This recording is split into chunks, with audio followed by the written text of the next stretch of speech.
Hello എല്ലാവർക്കും നമ്മുടെ ചാനലിലെ പുതിയൊരു വീഡിയോയിലേക്ക് സ്വാഗതം. നമ്മുടെ ഇന്നത്തെ റെസിപ്പി നല്ലൊരു ഓലനാണ്. ഈസി ആയിട്ട് പെട്ടെന്ന് നല്ല ടേസ്റ്റി ആയിട്ടുള്ള ഓലൻ എങ്ങനെ ഉണ്ടാക്കുന്നത് നമുക്ക് നോക്കാം. നമ്മൾ ഈ ചാനൽ അപ്ലോഡ് ചെയ്യുന്ന വീഡിയോസ് ഒക്കെ നിങ്ങൾക്ക് ഇഷ്ടമാവുന്നുണ്ടെങ്കിൽ ചാനൽ സബ്സ്ക്രൈബ് ചെയ്യാനും വീഡിയോസ് ലൈക്ക് ചെയ്യാനും കമന്റ് ചെയ്യാനും ഒന്നും മറക്കരുത് കേട്ടോ.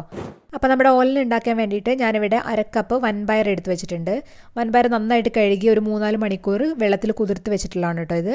ഇനി നമുക്കിതൊന്ന് വേവിച്ചിട്ടെടുക്കാം. അതിനുവേണ്ടി ഞാനൊരു കുക്കർ അടുപ്പത്ത് വെച്ചിട്ടുണ്ട്. അതിലേക്ക് നമ്മൾ കുതിർത്ത് വെച്ചിട്ടുള്ള വൻപയർ ചേർത്ത് കൊടുക്കാം. കൂടെ തന്നെ അരക്കപ്പ് വെള്ളവും 1/2 ടീസ്പൂൺ ഉപ്പും കൂടെ ചേർത്തിട്ട് നന്നായിട്ടൊന്ന് ഇളക്കി കൊടുക്കാം നമുക്ക്. ഇനി നമുക്കിത് മീഡിയം ഫ്ലെയിമിൽ 2 വിസിൽ വരുന്നത് വരെ ഒന്ന് വേവിച്ചിട്ടെടുക്കാം. 2 വിസിൽ വന്നതിന് ശേഷം ഗ്യാസ് ഓഫ് ചെയ്തിട്ട് നമ്മൾ കുക്കറിൻ്റെ പ്രഷറൊക്കെ കംപ്ലീറ്റ് പോയതിന് ശേഷം മാത്രം തുറന്നു കൊടുക്കുക. ഇപ്പോൾ കണ്ടില്ല, നമ്മളെ വൻപയറൊക്കെ നന്നായിട്ട് തന്നെ വെന്ത് വന്നിട്ടുണ്ട്. എന്നാൽ ഓവറായിട്ട് വെന്ത് ഉടഞ്ഞു പോയിട്ടുമില്ല. ഈ സമയത്ത് നമുക്ക് ഇതിലേക്ക് അരിഞ്ഞു വെച്ചിട്ടുള്ള കുമ്പളം ചേർത്ത് കൊടുക്കാം. ഞാനിവിടെ 2 കപ്പ് കുമ്പളമാണ് ചേർത്ത് കൊടുക്കുന്നത്. അത് ഇതുപോലെ ചതുര കഷ്ണങ്ങളായിട്ട് മുറിച്ചതാണ്. ഒരുപാട് വണ്ണമില്ലാത്ത എന്നാൽ ഒരുപാട് കനം കുറച്ചിട്ടും അല്ലാത്തൊരു മീഡിയം വലുപ്പത്തിലുള്ള കട്ടിക്കാണ് അരിഞ്ഞെടുത്തിട്ടുള്ളത് കേട്ടോ.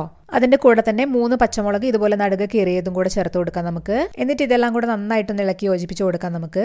ഇനി വീണ്ടും തീ കത്തിച്ച് ഇതുപോലെ നന്നായിട്ടൊരു തിള വരുന്ന സമയത്ത് നമുക്ക് അടച്ചു വെച്ച് ഇതൊന്ന് വേവിച്ചിട്ടെടുക്കാം. ഞാനിവിടെ കുക്കർ ലോക്ക് ചെയ്യാതെയാണ് അടച്ചു വെച്ച് വേവിക്കുന്നത്. നമ്മൾ ചേർത്ത് കൊടുത്തിട്ടുള്ള കുമ്പളം നന്നായിട്ടൊന്ന് വെന്ത് കിട്ടുന്നവരെ നമുക്ക് അടച്ചു വെച്ചിട്ട് വേവിക്കാം.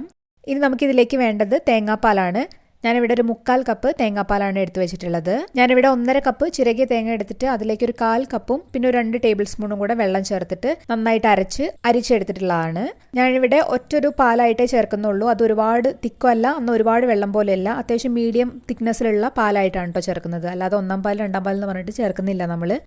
ഇപ്പം നമ്മൾ നോക്കുന്ന സമയത്ത് നമ്മൾ കുമ്പളമൊക്കെ അത്യാവശ്യം നന്നായിട്ട് വെന്ത് വന്നിട്ടുണ്ട്. പിന്നെ അതുപോലെ തന്നെ വൻപയറിൽ നമ്മൾ ചേർത്ത് കൊടുത്തിട്ടുള്ള വെള്ളമൊക്കെ അത്യാവശ്യം വറ്റി വന്നിട്ടുണ്ട്. ഈ സമയത്ത് തീ നന്നായിട്ട് കുറച്ചതിന് ശേഷം നമ്മൾ നേരത്തെ പിഴിഞ്ഞു മാറ്റി വെച്ചിട്ടുള്ള തേങ്ങാപ്പാൽ ചേർത്ത് കൊടുക്കാം. ഇനി നമുക്കിതെല്ലാം കൂടെ നന്നായിട്ട് ഇളക്കി മിക്സ് ചെയ്ത് കൊടുക്കാം. ഇനി നമ്മൾ തേങ്ങാപ്പാൽ തിളയ്ക്കാനായിട്ട് വെയിറ്റ് ചെയ്യരുത്. അതിന് മുന്നേ തന്നെ ഗ്യാസ് ഓഫ് ചെയ്യണം. നന്നായിട്ട് ഇളക്കി എല്ലാ ഭാഗത്തും തേങ്ങാപ്പാലൊക്കെ എത്തി നന്നായിട്ടൊന്ന് ചൂടായി വരുമ്പോഴത്തേക്ക് തന്നെ ഗ്യാസ് ഓഫ് ചെയ്യണം കേട്ടോ. ഇനി സമയത്ത് നമുക്ക് ഉപ്പ് വേണമെന്നുണ്ടെങ്കിൽ കുറച്ച് ചേർത്ത് കൊടുക്കാം. ഞാനിവിടെ ഒരു 1/4 ടീസ്പൂണും കൂടെ ഉപ്പ് ചേർത്ത് കൊടുക്കുന്നുണ്ട്.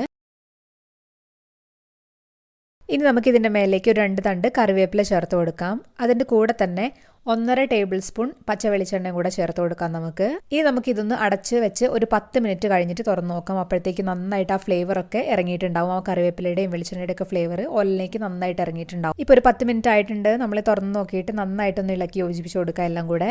നമ്മൾ തേങ്ങാപ്പാൽ ചേർത്തുകൊണ്ട് തന്നെ ഓലൻ കുറച്ച് കഴിയുമ്പോൾ, അതായത് തണുത്ത് വരുന്ന സമയത്ത് കുറച്ചും കൂടെ കട്ടിയായിട്ട് വരും കേട്ടോ. അപ്പോൾ നമ്മുടെ അടിപൊളി ടേസ്റ്റിലുള്ള ഓലൻ റെഡി ആയിട്ടുണ്ട്. അപ്പോൾ നിങ്ങൾ എല്ലാവരും ഉണ്ടാക്കി നോക്കണം. അഭിപ്രായം കമൻറ്റ് ബോക്സിൽ വന്നിട്ട് പറയണം. നമുക്ക് അടുത്തൊരു ദിവസം വേറൊരു വീഡിയോ ആയിട്ട് വീണ്ടും കാണാം. അതുവരെ ബൈ.